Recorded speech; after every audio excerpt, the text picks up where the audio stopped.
ang paparating na Year of the Wood Sheep. At dito mismo sa Binondo sa Maynila, nagiging sentro ng selebrasyon, ay ramdam mo na talaga yung paghahanda ng ating mga kababayan sa papalapit na Chinese New Year. Of course, meron tayong dragon dance. Sabi nila, mas mahaba ang dragon, mas swerte, pantaboy ng malas. Meron din tayong lion dance. Ito daw na itong ingay na ginagawa nila, yung pagsasayaw nila, no?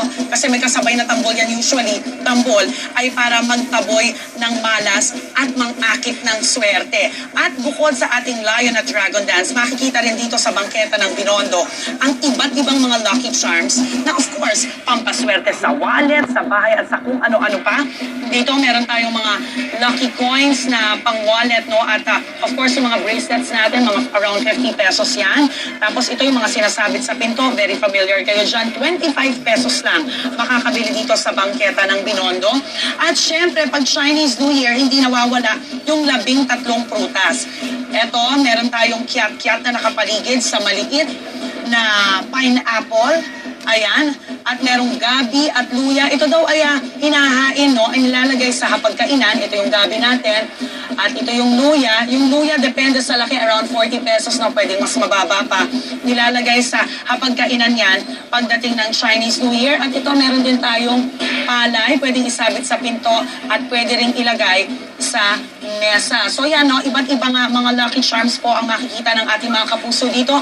At ang Chinese New Year, hindi kompleto kung walang tikoy. Kaya naman ang tikoy, sabi nila malagkit, pagsasama ng pamilya yan, at pang-dalagyan ng swerte para sa ating mga kapusong Chinoy. Ayan, iba't ibang flavors na po ng tikoy, nag-evolve na ang ating tikoy. Kaya naman laging dinadagsa ang tindahang ito sa Binondo, sa Maynila. 5:30 pa lang nagbukas na sila. At kaugnay ng mga paghahanda dito po sa Binondo, no, makausap po natin si Kapitan Nelson T. ng barangay, captain po siya ng barangay 289. Good morning po.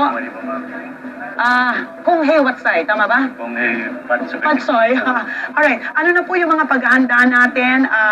Thursday pa ho ang Chinese New Year natin. Pero when it comes to security, preparations, ilang percent na pong handa ang ating pong mga otoridad? Well, siguro nasa 90 na rin kasi nagkaroon din kami ng pagpupulong ng mga barangay tanod namin na doble seguridad dapat gawin dito sa Chinatown. Gawa nung nadayuhin tayo ng mga turista, hindi lang mga lokal na mamamayan ng Maynila, pati ng ibang lugar, pati ibang bansa.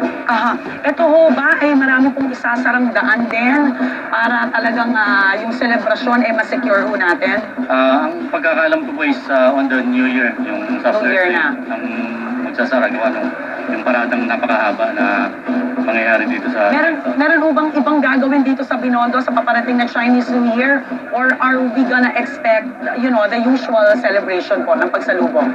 Usual pa rin po. Okay. Pero hindi na po magkakaroon ng kanya-kanyang parada para hindi rin mag-cause ng traffic sa ibang lugar. Alright. So, yung napag-usapan is isang araw na lang po ng selebrasyon.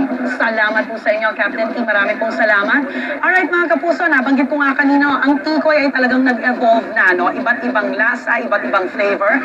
At itong si Tony Pet ay nakadiscover ng kakaibang tikoy dahil ang dragon fruit, ginawa na pong tikoy. Dragon fruit, tikoy na. Alamin po natin yan mula kay Tony Pet na nakatutok sa Bulacan.